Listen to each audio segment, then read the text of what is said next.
నమస్తే. ఎన్నో ఆధ్యాత్మిక కార్యక్రమాలు అలాగే పొలిటికల్ అనాలిసిస్ అని చెప్పకూడదు కానీ జ్యోతిష్యం ప్రకారంగా అసలు ఏ పార్టీ గెలుస్తుంది ఏమిటి అనేది చాలా వీడియోస్ నేను మన ఛానల్లోనే చేస్తున్నాను. రకరకాలుగా ఎవరి పరిజ్ఞానం కొద్ది వాళ్ళు మాట్లాడుతూ ఉంటారు. అది వేరే పద్ధతి. ఇక ఖచ్చితంగా ఇంతమంది గెలుస్తారు, ఇలా గెలుస్తారు, ఇంత నెంబర్తో గెలుస్తారు అని గతంలో కూడా చెప్పున్నారు. కాస్త ఆలస్యం అయినప్పటికీ వీడియో నేను మళ్ళీ దింటకుర్తి మురళీకృష్ణ గారిని మన స్టూడియోలో చూడటం ఆనందంగా ఉంది. ప్రముఖ జ్యోతిష్య వాస్తు సంఖ్యాశాస్త్ర నిపుణులు, మహాగౌరి ఉపాసకులు. నేను చాలా అంటే చాలా గౌరవించే వ్యక్తి. ఎందుకు అంటే మనం చెప్పే మాట కానివ్వండి, మనం చేసే పని కానివ్వండి, నేను చాలా వీడియోస్ ఇలాంటివి కూడా చేస్తూ ఉన్నాను, మీరు మన ఛానల్లో చూడొచ్చు. మనం ఏదైతే నమ్ముతామో అది 100% ఖచ్చితంగా ఇది జరుగుతుంది అంటే జరిగి తీరాలి. అయితేనే కదా వాళ్ళు అందులో అనుభవజ్ఞులు అని చెప్తాం. ఆ విషయం గురించి వాళ్ళకి 100% తెలుసు అని మనం అనుకుంటాం. అలాంటి వ్యక్తి అని చెప్పొచ్చు మురళీకృష్ణ గారు. గురువుగారి గురించి ఇంకా ముందు ముందు చాలా కార్యక్రమాలు చేస్తూ ఉంటాను. ఇక ఇప్పుడు బాగా హీట్ పెంచేసిన విషయం మనందరికీ తెలిసిన విషయమే ఏపీ ఎలక్షన్స్ జరిగే వరకు గొడవలు అవ్వడం అనేది ఒక పద్ధతి. అయిన తర్వాత కూడా ఇప్పుడు రిజల్ట్స్ వచ్చే వరకు కూడా ఇంకా టాపిక్స్ నడుస్తూ ఉండటం, ఇంకా గొడవలు జరగడం, ఇవన్నీ చూస్తూ ఉన్నాం. కారణం ఏమిటి అంటే ఓటమి భయం ఎవరిలో ఉంది అంటే మాలో ఉంది అంటే మీలో ఉంది అని ఇలా వాదోపవాదనలు జరుగుతుంది. అసలు ఎవరు గెలుస్తారు, ఎంత మెజారిటీతో గెలుస్తారు, ఎన్ని సీట్లు వస్తాయి అనే దానికన్నా అసలు ఎంత ఓటు పర్సంటేజ్ అనేది ఉంటుంది వాళ్ళకి అనేది ఈ వీడియో ద్వారా తెలుసుకోబోతున్నాం. 100% ఇది జరిగి తీరుతుందని నేను నమ్ముతున్నాను. ఎందుకంటే గతంలో కూడా మనం రేవంత్ రెడ్డి గారి గురించి ఒక వీడియో చేస్తున్నాం, ఛానల్లో ఉంది, మీరు వాచ్ చేయొచ్చు. రేవంత్ రెడ్డి గారికి ఎక్కువ పర్సంటేజ్ ఉంది, సీఎంగా రావటానికి అవకాశం ఉంది అని చెప్పిన మొట్టమొదటి వ్యక్తి మురళీకృష్ణ గారు. సో ఈరోజు మరి ఏపీకి సంబంధించిన విషయాల గురించి మాట్లాడబోతున్నాం. వీడియో స్కిప్ చేయకుండా చూడండి. నమస్కారం గురువు గారు. నమస్తే మహరి ఓం శివ. సో ఏపీ చెప్పండి, ఎలా ఉంటుంది రిజల్ట్, ఎవరు గెలవబోతున్నారు? మెజారిటీ కాకపోయినా అట్లీస్ట్ మనకి చాలా గొడవలు జరుగుతూ ఉన్నాయి. ఎప్పుడు గతంలో ఏపీలో అసలు ఇలాంటి పరిస్థితి చూడలేదు, నేనైతే చూడలేదు. ఎలక్షన్స్ వరకు ఉండటం, పోటాపోటీ ఉండటం వేరు. ఎలక్షన్స్ అయిపోయిన తర్వాత కూడా చాలా వరకు చాలా వాదోపవాదనలు, మేమంటే మేమని, మీరంటే మీరని, ఇలా మాటలు వస్తూ ఉన్నాయి. క్రోధినామ సంవత్సరం కదా, ఆల్రెడీ మనం మాట్లాడుకున్నాం. క్రోధినామ సంవత్సరం అంటేనే ఇలాంటివి జరుగుతూ యుద్ధాలు, యుద్ధ వాతావరణం నెలకొంటది. ఓకే, అదంతా పక్కకు పెడితే మనం ఏదైతే జాతక విశ్లేషణ జనవరి 12వ తారీఖు నాడు, ఓకే, ఏ డేటా అయితే మనం జాతక విశ్లేషణ చేశామో, ఓకే, మన ఛానల్లో కొంచెం లేట్ అయింది మనం కలవడం. బట్ ఏ డేటా అయితే నేను ఎక్కడైతే విశ్లేషణ చేశానో అదే డేటాని ఏ ఛానల్ అయినా ఇదే పేపర్ చూపిస్తా. ఓకే, ఇది మీరు డిస్ప్లే కూడా చేయొచ్చు. ఓకే, ఇక్కడ మనం జ్యోతిష్య శాస్త్రం ప్రకారం, సంఖ్యాశాస్త్రం ప్రకారం శాస్త్రం ఏం చెప్తుంది అంతవరకు మాత్రమే మాట్లాడుకుందాం. ఓకే, రాజకీయ విశ్లేషణ, ఓకే, ఎవరు ఎక్కువ డబ్బులు పంచిపెట్టారు, లేకపోతే ఎవరికి ఎక్కువ ఓట్లు పడినాయి, అదంతా నా మైండ్లో లేదు. ఓకే, శాస్త్రంలో ఇవాళ జ్యోతిష్య శాస్త్రం ప్రకారం పలానా పార్టీ గెలుస్తుందని పలానా పార్టీ గెలుస్తుందని చెప్తా, అంతవరకే. ఇప్పుడు మనం తెలంగాణ ఎలక్షన్లో ప్రిడిక్షన్ చేసాం. ప్రిడిక్షన్ చేసినప్పుడు రేవంత్ రెడ్డి అనే సింహము, కేసీఆర్ అనే సింహము కొట్టుకుంటున్నాయి. రెండు సింహాలే అని చెప్పారు. అవును, రెండు సింహాలు కొట్టుకుంటున్నాయి. కానీ కేసీఆర్ అనే సింహానికి 40% మార్కులు ఇచ్చాను. ఓకే, రేవంత్ రెడ్డి అనే సింహానికి 60% మార్క్స్ ఇచ్చానని చెప్పారు. ఓకే, ఆ విధంగానే వాళ్ళకి సీట్ రేషియోలు వచ్చినాయి. అక్కడ మనం చాలా క్లియర్గా చెప్పుకున్నాం.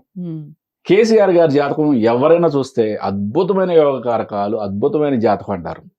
ఓకే, మరి రేవంత్ రెడ్డి గారి జాతకం చూస్తే మామూలు జాతకం, ఈ పెద్ద బలం లేని జాతకం, ఇది సీఎం అయ్యే జాతకం అంటారు. మరి అటువంటి జాతకానికి గోచార బలం ఎలా అయింది?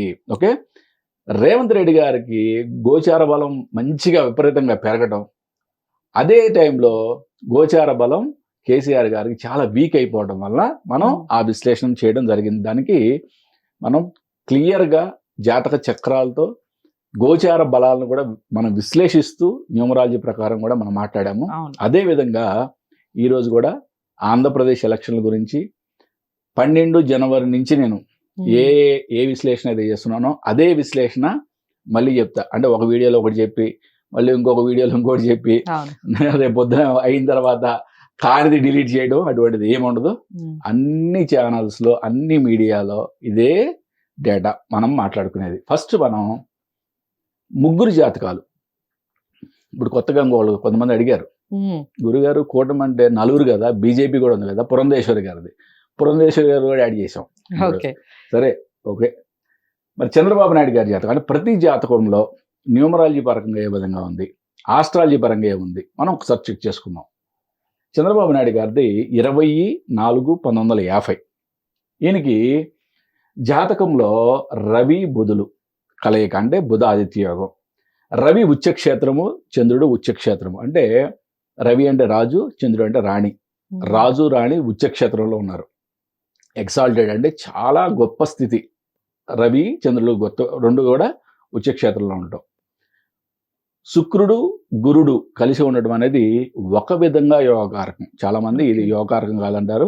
అంటే దైత్య గురువు అంటే దేవతా గురువు, రాక్షస గురువు కలిసి ఉండటం ఒక విధంగా యోగకారకం, కానీ కొన్ని విధాలుగా యోగకారకం కాదు. ఏదైనా కానీ ఒక విధంగా యోగకారకం. అది కుజ కేతువులు భస్మాసుర యోగం అంటాం దీన్ని. ఇది మంచి యోగం కాదు.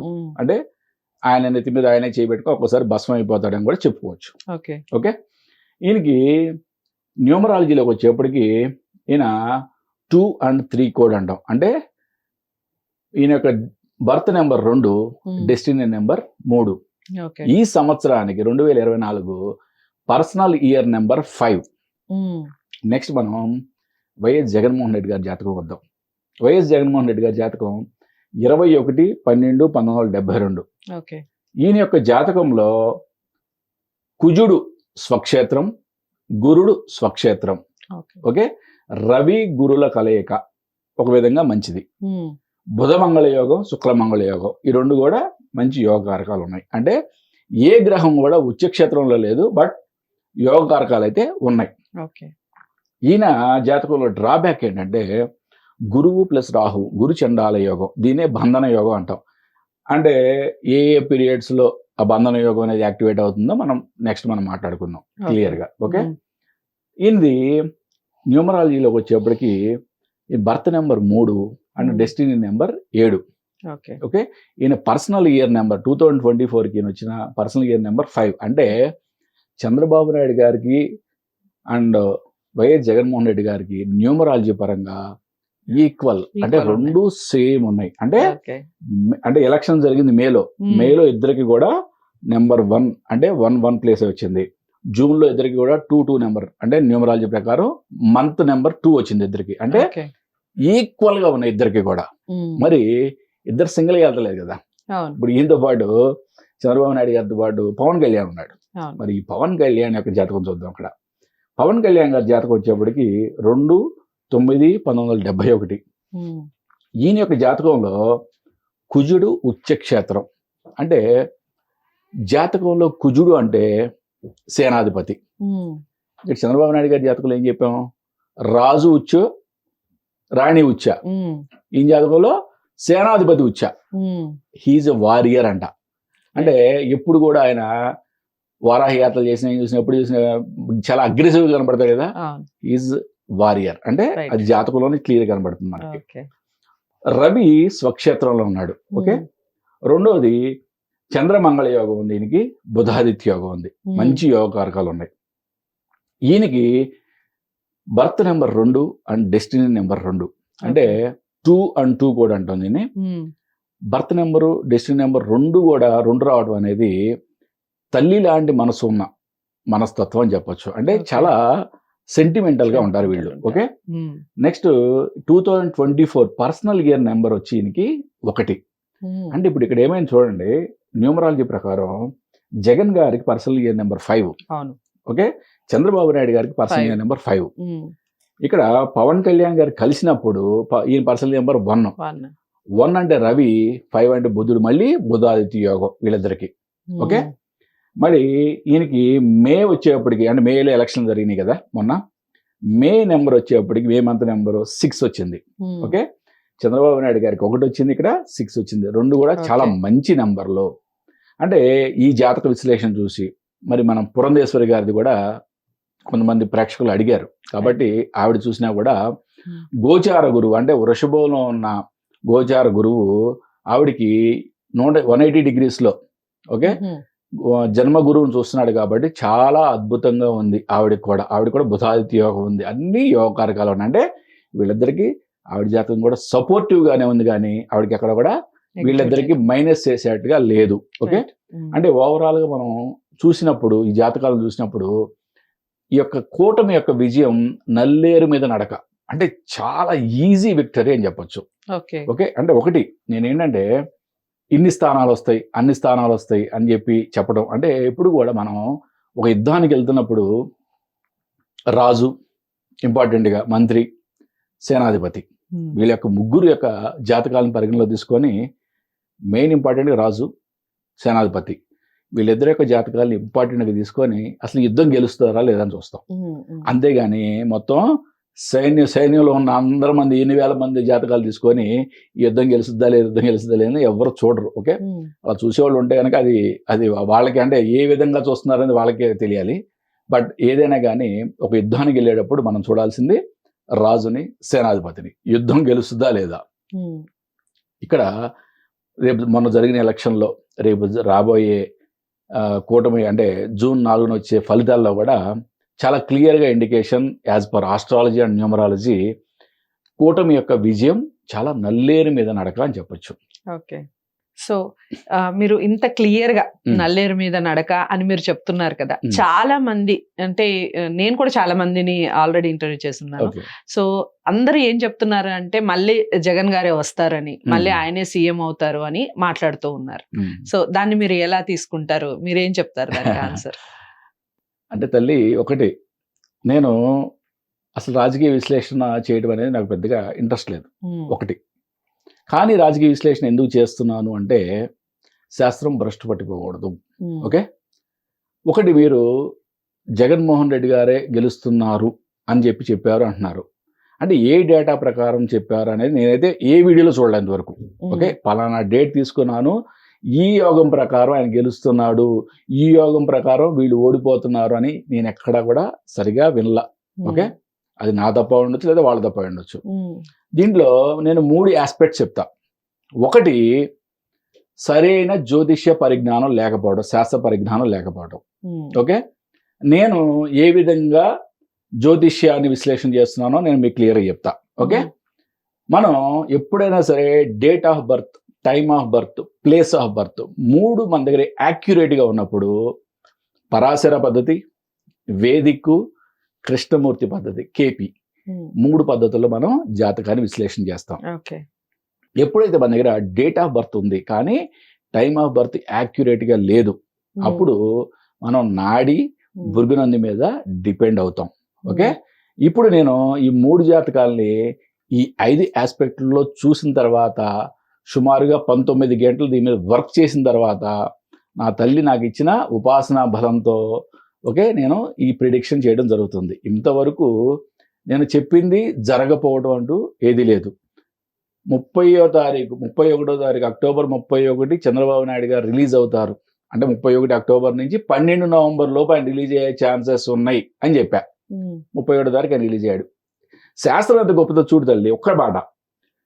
ఈయనకి రవి, చంద్రబాబు నాయుడు గారి ఒక జాతకంలో మేషంలో రవి బుధులు ఉన్నారు. ఓకే, రవి బుధుల్లో గోచార గురువు రాహు, అంటే గురు చండాల యోగం అంటాం, గురు బంధన యోగం అంటాం దాన్ని. గురువు రాహు అక్కడే ఉన్నారు. ఎప్పటి వరకు? 30th అక్టోబర్ వరకు. 31st నాడు ఏమైంది? 30th అక్టోబర్ నైట్ ఏమైంది?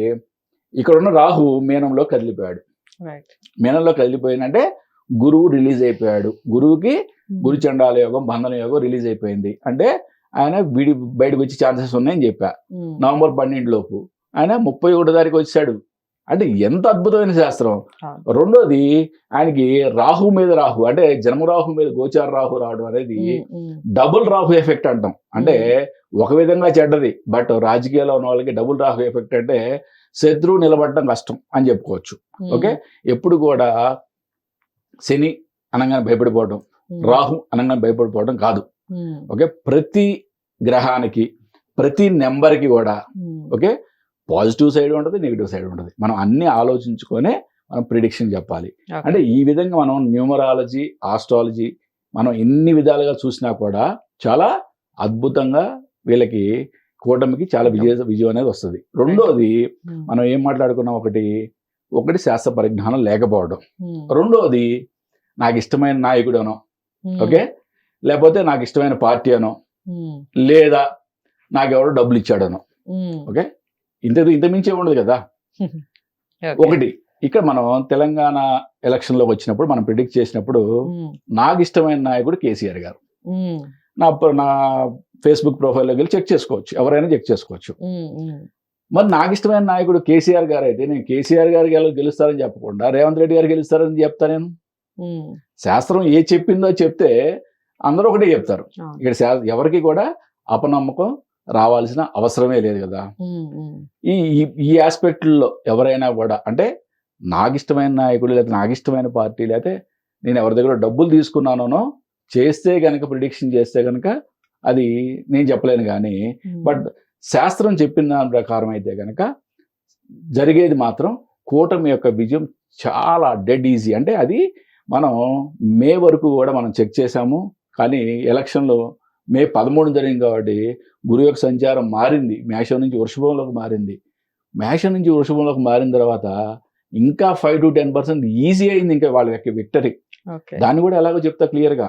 ఇప్పుడు చంద్రబాబు నాయుడు జాతకంలో వృషభంలో చంద్రుడు ఉన్నాడు. అంటే చంద్రుడి మీద గురువు రావడం అనేది గజకేసరి యోగం అంటాం. ఆయనలో ఉన్న చాణక్యుడు బయటకు వస్తాడు. ఎటువంటి ఇంటెలెక్చువల్ బయటకు వస్తాడు అంటే అప్పుడు బయటకు వస్తాడు. మరి పవన్ కళ్యాణ్ గారికి కూడా జన్మ గురువుకి గోచార గురువు 180 degrees ఆస్పెక్ట్ ఏర్పడింది. అద్భుతమైన యోగకారకం. శని, ఆయన యొక్క జన్మ శని మీద గురువు యొక్క సంయోగం కూడా రాజకీయ బలం. ఓకే, వీళ్ళిద్దరు కలిసి చేస్తున్నప్పటికీ వీళ్ళకి చాలా ఎక్కువ బలాలు పెరిగినాయి. మరి జగన్మోహన్ రెడ్డి గారికి కూడా గోచారంలో ఏమైనా బలం తగ్గిందా అంటే లేదు. ఆయనకు కూడా గురువు మారిన తర్వాత శని మీద గురువు రావడం అనేది యోగకారకమే. రెండోది ఆయన యొక్క కుజమంగళ యోగానికి బుధమంగళ యోగానికి కూడా గురువు యొక్క 180 degrees ఆస్పెక్ట్ రావడం కూడా ఆయనకు కూడా బలమే. కాకపోతే ఇక్కడ 2 ప్లస్ పురంధేశ్వరి గారు 3 అనుకుందాం. ఓకే, అంటే కూటమి అనేప్పుడు 3 యోధులు వెళ్తున్నారు అనుకున్నప్పుడు, ఓకే, ఈ జ్యోతిష్యం ప్రకారం కానీ న్యూమరాలజీ ప్రకారం కానీ మనం చూసినప్పుడు వీళ్ళు ఎక్కడన్నా మనకి నెగిటివ్ కనబడితే మనం కొద్దిగా ఆచితూచి మాట్లాడదు వచ్చేది. బట్ చాలా ఈజీ. ఓకే, ఇప్పుడు మురళీకృష్ణ గారు చెప్పినటువంటి మాటలు మీరు గతంలో ఉన్న వీడియోతో ఖచ్చితంగా బేరీజ్ వేసుకొని ఏదైనా కామెంట్స్ కానివ్వండి, ఏదైనా చెప్పడం కానివ్వండి, ఒక వీడియోని పోస్ట్ చేసేటప్పుడు కానివ్వండి పాటిస్తే బాగుంటుంది. ఒకటి మిమ్మల్ని కూడా అంటే ప్రతి మీడియాని కూడా నేను రిక్వెస్ట్ చేసేది అంటే నేను ప్రతి మీడియాలో కూడా చెప్తున్నాను, మిమ్మల్ని కూడా నేను రిక్వెస్ట్ చేసేది అంటే మాలాంటి జ్యోతిష్కులు, ఓకే, సిద్ధాంతులు అని చెప్పుకునే వాళ్ళు, ఓకే, వస్తారు, కనబడతారు, ఓకే, ఏదైనా జరగకపోతే సారీ చెప్తారో మరి లేకపోతే ఇంకో ఛానల్కి వెళ్ళి మాట్లాడతారో అవన్నీ నేను చూస్తూనే ఉన్నా. శాస్త్రం భ్రష్టు పట్టిపోకూడదు. మరీ చెప్తున్నా, నేను చెప్పింది జరుగుద్ది, అది నాకు నమ్మకం ఉంది. ఒకవేళ జరగకపోతే అనే క్వశ్చన్ అరైజ్ అవ్వచ్చు కదా. ఇప్పుడు ఏది కూడా చెప్తున్నారు. ఎగ్జాక్ట్లీ ఇప్పుడు 60-40 ఉన్నప్పుడే నేను చాలా కాన్ఫిడెంట్గా చెప్పా. ఇప్పుడు చాలా అద్భుతంగా ఈజీ విక్టరీ అని చెప్తున్నా. ఈజీ విక్టరీ అన్నప్పుడు నేను కాన్ఫిడెంట్గా అనుకుందాం. ఎగ్జాంపుల్ అనుకున్నప్పుడు జరగలేదు అనుకుందాం. అడిగినప్పుడు మీరు మళ్ళీ నన్ను రాజకీయ విశ్లేషణ గురించి అడగొద్దు. నన్నే ఒక్కడే కాదు నేను చెప్పేది, ఏ సిద్ధాంతిని కూడా మీరు ఇంతకుముందు చేశారు, ఓకే, వాళ్ళ దగ్గర రెడ్ టిక్ మార్క్ కొట్టుకోండి. ఓకే, వాళ్ళని మళ్ళీ రాజకీయ విశ్లేషణ మాత్రం అడగొద్దు. ఓకే, శాస్త్రాలను భ్రష్టు పట్టించాలి. ఎందుకంటే మనకి మీడియా యొక్క బాధ్యత చాలా అద్భుతమైన బాధ్యత. ఓకే, మీరు ఎంత పర్ఫెక్ట్గా ఉంటే వెళ్ళే ఒక సమాచారం కూడా అంత అద్భుతంగా వెళ్తుంది. ప్రతి వాళ్ళు చెప్తున్నారు కదమ్మా జాతకం, ప్రతి వాళ్ళు గవ్వలేసేవాళ్ళు చెప్తున్నారు, చిలక అంటే అవన్నీ శాస్త్రాలు ఎక్కడన్నా ఉన్నాయా? ఎక్కడన్నా వేదాంగాల్లో రాసుందా? వేదాంగంలో ఏం రాసింది? ఆస్ట్రానమీ గురించి రాసింది, ఆస్ట్రాలజీనే లేదు. ఓకే, ఆస్ట్రానమీ గురించి రాసింది. ఆస్ట్రానమీ ఏ గ్రహాలు ఎక్కడెక్కడ స్థితులు మారుతాయి, అది మన యొక్క మానవుడి మీద ఎటువంటి ప్రభావం చూపిస్తుంది అనేది ఆస్ట్రాలజీ పుట్టుకొచ్చింది. మరి ఆస్ట్రాలజీ నుంచి ఉపశాస్త్రాలు ఎన్నో పుట్టుకొచ్చినాయి. అటువంటిది వేదాంగాల్లో లేని ఈ శాస్త్రానికి ఇంత అద్భుతమైన మనకి రిజల్ట్స్ కనపడుతుంటే ఏమీ లేని వాటికి, ఎక్కడా లేని వాటికి ఏదో దాంట్లో ఇది చూసి చెప్పాను, చిలకొచ్చి చెప్పింది, ఎలుకొచ్చి చెప్పింది. What is this? అంటే మీడియా చాలా అద్భుతమైన రెస్పాన్సిబుల్ పాత్ర పోషించాలి. అది నా మనవే అనుకో, వినపో అనుకో. రైట్. ఓకే, నేను చెప్పింది జరగకపోతే మళ్ళీ నన్ను రాజకీయ విశ్లేషణ గురించి మాత్రం మళ్ళీ అడగద్దు. సో ఛాలెంజ్ అని చెప్పుకోవచ్చు ఒక రకంగా మురళీకృష్ణ Yes, గారు చెప్పే yes, ప్రతి yes, మాట challenge. కూడా. మనము 4వ తారీఖు తర్వాత, జూన్ 4 తర్వాత మళ్ళీ మురళీకృష్ణ గారితో నేను ఖచ్చితంగా వీడియో చేస్తాను. Yes. కారణం ఏంటి అంటే కూటమి గెలుస్తుంది.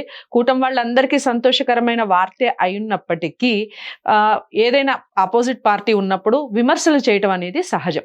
అలా విమర్శలు చేసే వాళ్ళకి ఒక విన్నపం ఏమిటి అంటే అది ఎంతవరకు నిజం, అవునా కాదా అని తెలుసుకున్న తర్వాత మీరు విమర్శలు చేస్తే బాగుంటుంది. వీడియోని మ్యాక్సిమం అందరికీ షేర్ చేసే ప్రయత్నం చేయండి. ఎంతవరకు రైట్ అవుతుంది, ఎంతవరకు ఇది నిజం అన్న విషయాన్ని మనం జూన్ 4 తర్వాత మళ్ళీ వీడియోలో తెలుసుకుందాం. వీడియోని లైక్ చేసి షేర్ చేయండి, ఛానల్ని సబ్స్క్రైబ్ చేసుకోండి. నమస్తే.